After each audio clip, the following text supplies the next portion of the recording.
If I made a video addressing every time anyone said anything bad about me, I would be posting all day long every single day, as would every other content creator. That's what the whole For You page would be filled with. But I think we can all agree that this has gotten a little bit big and a little bit much. So now here I am. And I'm never doing this again. I don't address stuff like this, but it has gotten very big. And the reason why I've taken so long to reply is not because I have a PR team and this and that and whatnot. I'm by myself. There's no one, there's no script, there's nothing. I'm just talking to the camera.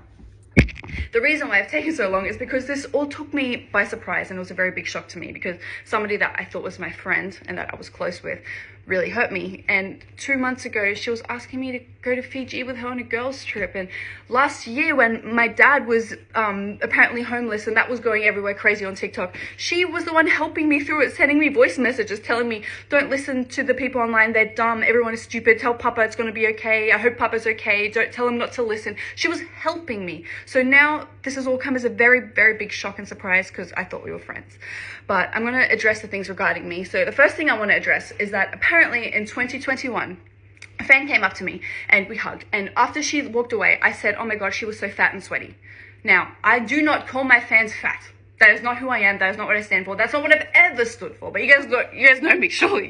That is not what I stand for. Sweaty, however, I may have called her sweaty because when somebody is wet and they touch you and then they leave, and when you're with your best friend and you are now wet because of them, you may say, I am now wet. Again, this was 4 years ago, but that may have happened. And I also know that people would have hugged me, walked away and said, Anna Paul was sweaty. That does not make them a bad person. That is just them pointing out that after 2 people touch, they are now sweaty or wet. For example, actually, during meet and greets, I hug thousands of people. My go-to thing when I meet a fan is I always go in for a hug. So I hug thousands of people, so my shoulders go into thousands of armpits. And afterwards, my shoulders smell like sweat. And if I'm like, hey, does anyone have a wet wipe? Both my shoulders really smell like sweat. That is just a human thing. And of course, you can twist it and make it sound bad in a video, but yeah. The second one is that I lie about growing up broke. Now, I do not lie about the fact that I grew up broke. When I say I grew up broke, that is my experience. That is how I felt.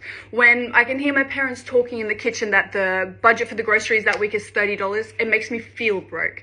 When we can't afford school uniforms, it makes me feel broke. When I'm 11, when I'm 10, and all my friends can afford something and my parents can't, it makes me feel broke. When they say, oh, I don't know how we're going to afford rent next week, that makes me scared and makes me feel broke. That does not mean that I was the most broke person on earth. There are definitely people in way worse situations than me, but that does not mean that I'm lying about the fact that I felt broke during those times. And of course, because the internet is going crazy, they are pulling up photos of, this was Anna's childhood home, showing photos that I grew up in when I was already an adult.